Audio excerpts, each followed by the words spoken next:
ሰላም ጤና ይስጥልን ውድ የቻናላችን ተከታታዮች የፕሮግራማችን ቤተሰቦች፣ ይህ አብዲራዋ ቲዩብ ነው።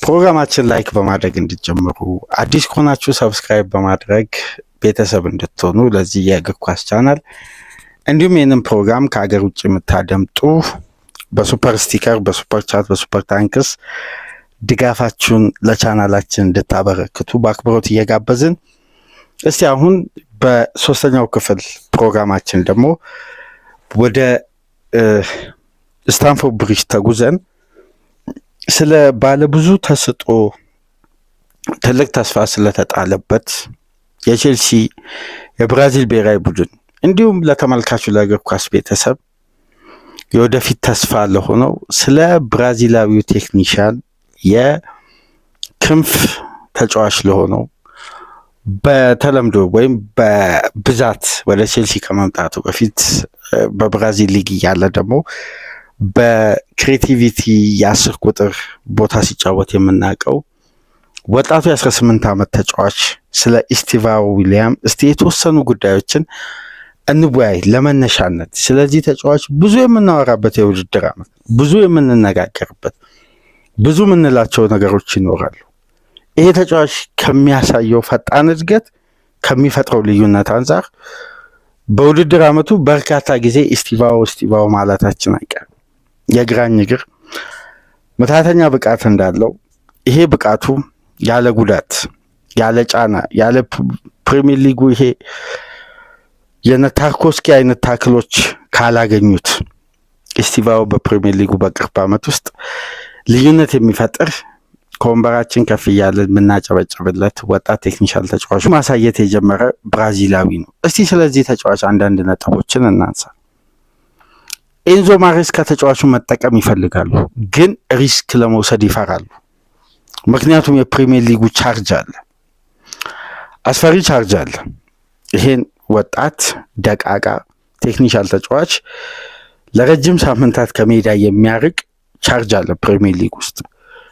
ከወትሮ ደግሞ በ11 ሳምንት በፕሪሚየር ሊጉ ያለፉትን 6 የውድድር ዓመት ተመዝግቦ የማያውቁ በርካታ ፋውሎች የተመዘገቡበት ሲዝን፣ ኳስ በሜዳ ላይ ብዙ ጊዜ የሚቆራረጥ ኳስ እየተንከባለለች ባለፉት 5 ተከታታይ የውድድር ዓመት ከ55 እስከ 58 ደቂቃ በሜዳ ውስጥ ትቆያለች። ዘንድሮ 53 ደቂቃ ነው ኳስ በመንከባለል በአማካይ በጨዋታ የምትቆየው።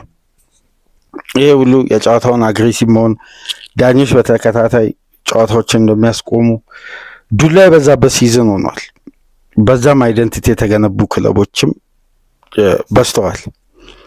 ስለዚህ ይህን ተጫዋች መጠቀም እየፈለጉ ግን ስጋት፣ ይሄ ኦቨርሎድ ከእድሜ በላይ ተጫዋቹ ላይ እንዳይደርስ በመስጋት ተጫዋቹን እንግዲህ እየቀየሩ እያስገቡ የጨዋታ ልዩነት ፈጣሪ ሆኗል። እንደምታውቁት በዘንድሮ የቼልሲ ቡድን ውስጥ ተጫዋቹ 16 ጨዋታ አድርጓል። ኢስቲቫኦ በተሰለፈባቸው፣ ኢስቲቫኦ ተቀይሮ በገባባቸው፣ ኢስቲቫኦ ብዙ እያወራንለት የሚገኝ ተጫዋች ነው። ለብራዚል ብሔራዊ ቡድን 9 ጨዋታ አድርጎ 3 ግብ ማስቆጠር ችሏል። ለዋናው ብሔራዊ ቡድን ጥሪ ተደርጎለት ኢስቲቫኦ የመጀመሪያ የፕሪሚየር ሊግ የቋሚነትን ስፍራ ያገኘው ፓልመር የመጀመሪያውን የግሮይን ኢንጁሪ ቴስት የተገኘበት የለንደን ደርቢ በለንደን ስቴዲየም ከዌስትሃም ጋር በነበረው ጨዋታ ነው። በክንፍ በኩል ለኤንዞ ፈርናንዴስ ኳሱን ድሪብል አድርጎ ቴክኒካሊ አሲስት ያደረገበት መንገድ የተጫዋቹን አቅም በልዩነት የሚያሳይ የመጀመሪያ በር ከፋች የነበረ የለንደን ደርቢ ጨዋታ ነው። አሲስት አደረገ በዛ ጨዋታ። ብዙ የኢስቲቫኦ ጊዜያት እየመጡ እንደሆነ ብልጭ ያለ የሆነ አንድ ጨዋታ ነበር ያ ጨዋታ በግልጽ የሚያሳይ።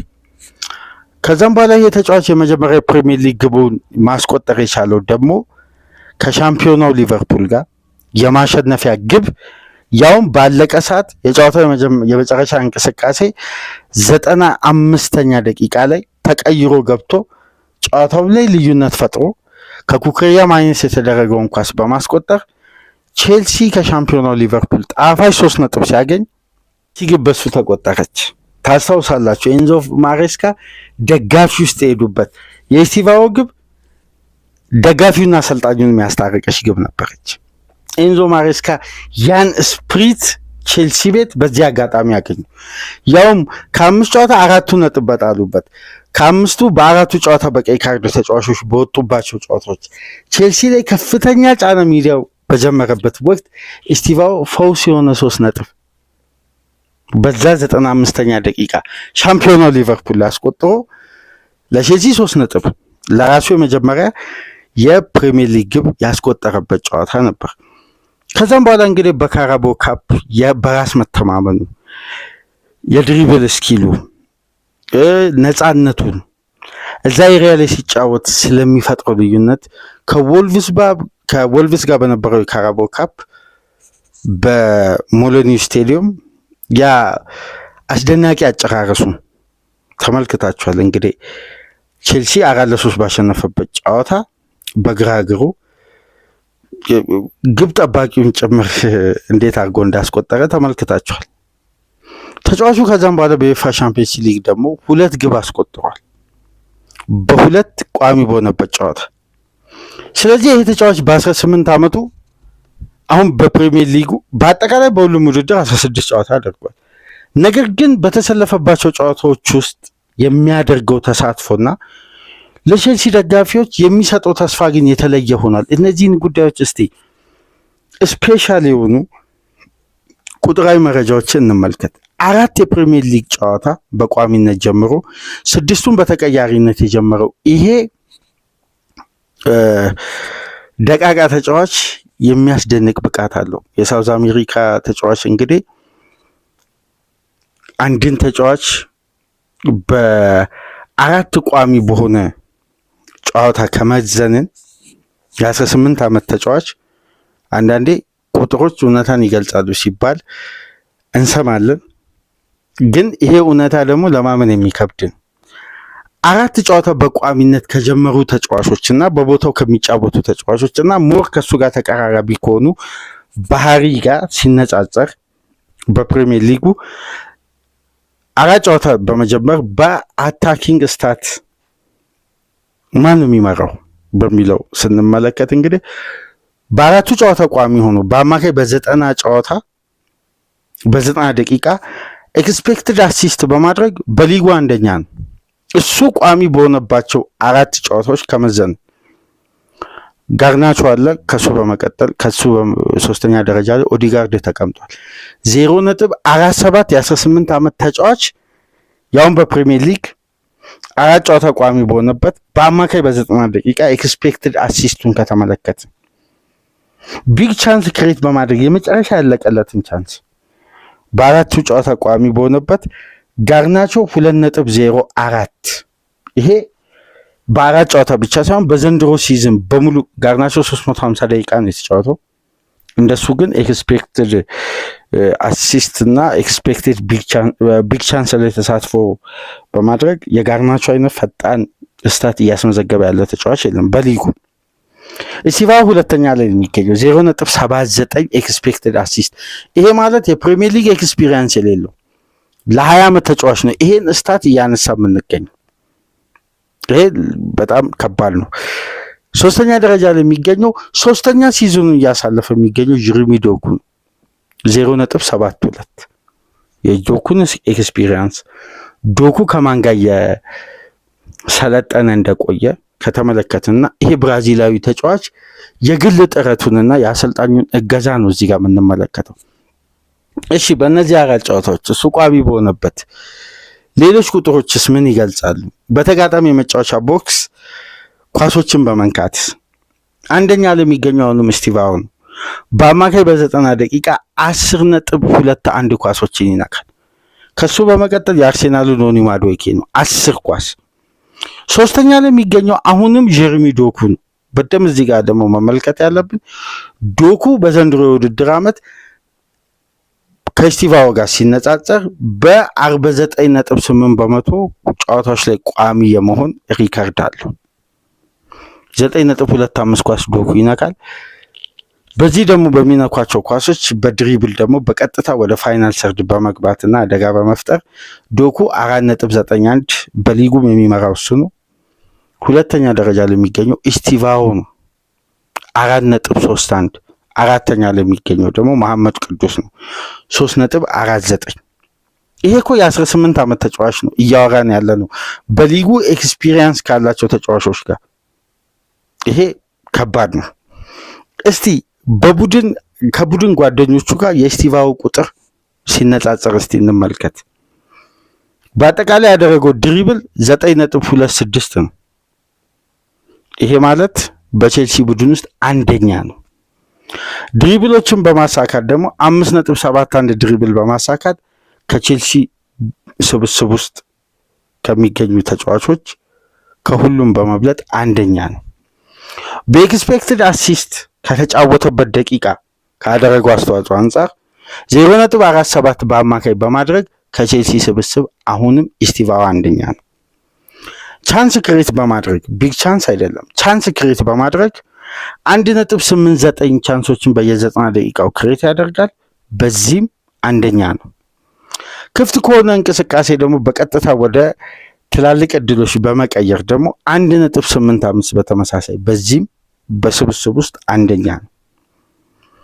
ሙከራዎችን በማድረግ በየጨዋታው ያልተዛነፉ አደጋ የሚፈጥሩ ሙከራዎችን በማድረግ በየጨዋታው ተጫዋቹ በተሰለፈባቸው ጨዋታ 2.91 ሙከራ በማድረግ ከቼልሲ ስብስብ ከሚገኙ ተጫዋቾች ሁሉ አንደኛ ነው።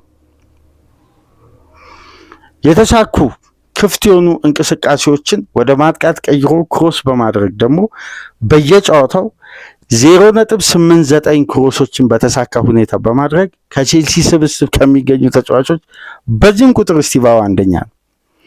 በተጋጣሚ የመጫወቻ ቦክስ ቅድም እንደነገርኳቸው 10.26 ኳሶችን በመንካት ከሙሉ የቼልሲ ተጫዋቾች አንደኛ ነው። በኤክስፔክትድ ጎል ግን 0.46 በማድረግ ሁለተኛ ነው። በቢግ ቻንስ ክሬት በኩል ቅድም እንዳነሳ ነው ጋርናቾ ብቻ ይበልጧል፣ ሁለተኛ ነው።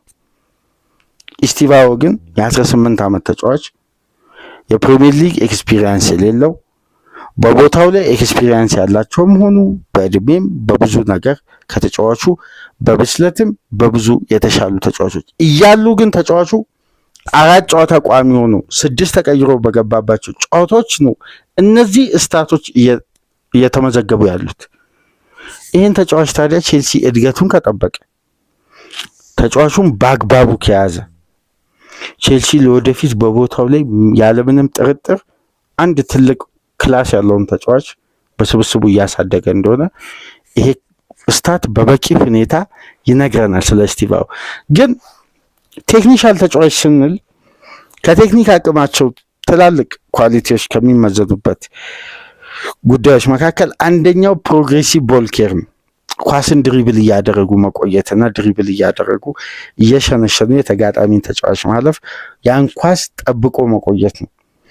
16 ሎንግ ፕሮግሬሲቭ ቦል በመያዝ በቼልሲ ስብስብ አንደኛ ተጫዋች ነው። በነገራችን ያለምንም ኢንተርሴፕሽንም ሆነ ለታክል እና ባለፈው የመጨረሻ ቼልሲ ጨዋታ ከወልቭስ ጋር በነበረው ጨዋታ ላይ ኦልሞስት አሲስት በሉት በአሲስት አልተመዘገበም እንጂ ለሶስተኛዋ ግብ ያደረገው ሁለተኛ 45 ላይ ቴክኒኩን ከተመለከታችሁ የስቲቫውን ኳሊቲ በግልጽ የሚያሳይ ነው። በፕሪሚየር ሊጉ በዘንድሮ የውድድር ዓመት በአቨሬጅ አትሊስት 0.3 ኤክስጂ እና 0.3 ኤክስፔክትድ አሲስት በ90 ደቂቃ ያስመዘግባሉ ተብለው ትልቅ ሬት በኤክስፔክትድ አሲስት እና በኤክስፔክትድ ጎል ከደመርን የሊጉ በዚህን ሰዓት ምርጡ ክንፍ ተጫዋች ከሆኑ መካከል አንዱ የሆነው ከሳካ ጋር እንኳን ሁለቱ ቁጥሮች በአቨሬጅ ሲወጡ ከሳካ የተሻለ አቨሬጅ አለው። ይህ አሁን በግልጽ ፕሪሚየር ሊግ ሆም ፔጅ ላይ ገብታችሁ ስለ ስቲቫው የወጣውን ሪፖርት መመልከት ትችላላችሁ። በወቅታ አማካኝነት ያጋሩት በኤክስፔክትድ ጎል ቅድም እንዳነሳውላችሁ 0.46 ነው። በኤክስፔክትድ አሲስት 0.47 ነው። ሁለቱን አገናኝታችሁ ብትደምሩት 0.93 ነው። ስለዚህ በየጨዋታው ወይ አሲስት ያደርጋል ወይ ግብ ያስቆጥራል ማለት ነው። ስቲቫው ሳካ 0.2 0.32 እና 0.30 ነው ኤክስፔክትድ ጎሉና ኤክስፔክትድ አሲስቱ። በዚህ መሰረት ሳካ በየጨዋታው 0.62 ግብ ላይ ነው የመሳተፍ አቨሬጁ። ስቲቫኦ ወደ 0.3 ምናምን የተሻለ የግብ ተሳትፎ አለው ማለት ነው። ይህ ተጫዋች በመጪው የፈረንጆች ኤፕሪል ወር ነው 19 ዓመቱን የሚይዘው።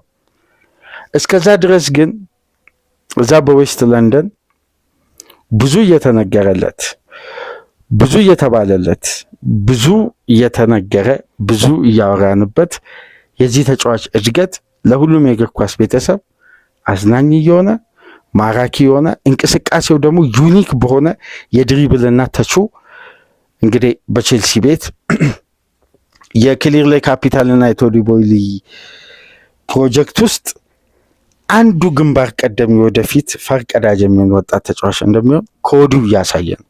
በብራዚል ብሔራዊ ቡድንም ጥሪ ተደርጎለት እየተጫወተ ነው። እኔ ስቲቫኦና ፓልመርን ኤንዞ ማሬስካ በአንድ ምርጥ 11 መጠቀም የሚችሉ ከሆነ የቼልሲ የረጅም ጊዜ በርካታ ክፍተቶች በፋይናል ሰርድ ላይ 100% የመቀረፍ እድላቸው ሰፊ ነው። ሁለቱን ተጫዋች በታክቲክ ረገድ ኢንተርቼንጅ እያደረጉ ኤሪያዎችን ክሬት እያደረጉ ስፔሶችን እየተጠቀሙ በደንብ መግባባት ችለው ፍሉዲቲ ማምጣት የሚችል አቅም ካላቸው ማሬስካ በሁለቱ ተጫዋቾች ቼልሲ ረጅም ርቀት የመጓዝ አቅም አለው። ዘንድሮ ባይሆን ቀጣይ ዓመት ባይሆን በቀጣይ ዓመታት ቼልሲ አስደናቂ የፊት መስመር ጥምረት የማይቋረጥ ለአጥቂው በበቂ ሁኔታ የሚደርስ የአለቁ ኳሶች ቼልሲ ግብ ለማስቆጠር የማይቸገርበትን የክሬቲቪቲ አቅም መገንባት ይችላል። ስቲቫኦና ፓልመር ቀጣይ የቼልሲ የፊት መስመር ፊት አውራሪ መሆናቸው አይቀርም። የስቲቫኦ እድገት ግን በቼልሲ ቤት ፍጹም እያስደነቀ ነው የሚገኘው። እስቲ ይሄን ለመነሻነት እናንሳና በሌሎች ደግሞ ሀሳቦች ደግሞ ተጨማሪ ጉዳዮችን ይዘን በሌሎች የስቲቫኦ ቴክኒክ ብቃት ምናምን ደግሞ እንመጣለን። ላይክ፣ ሼር፣ ሰብስክራይብ ማድረጋችሁ እንዳትረሱ። ከእናንተ ጋር በሶስት ፕሮግራም ቅዳሜን ቆየን። የፒጂኤምኤል እና የሊቨርፑል ውዝግብ፣ የአርሴናል ቲም ዳይናሚክስ፣ የስቲቫኦ አስደናቂ ፈጣን መላመድና ለውጥ በቼልሲ ቤት በእንዲህ መልኩ ሶስቱም ፕሮግራሞች ከእናንተ ጋር ቆይታ አደረግን። ላይክ፣ ሼር፣ ሰብስክራይብ ማድረጋችሁ እንዳትረሱ። ከሀገር ውጭ የምታደምጡ በሱፐር ስቲከር፣ በሱፐር ቻት፣ በሱፐር ታንክስ ድጋፍ አድርጉ። ቅዳሜን ከእናንተ ጋር በእንዲህ መልኩ አሳለፍን። መልካም የረፍት ቀን እንዲሆን ተመኘን። ሰላም ቆዩ።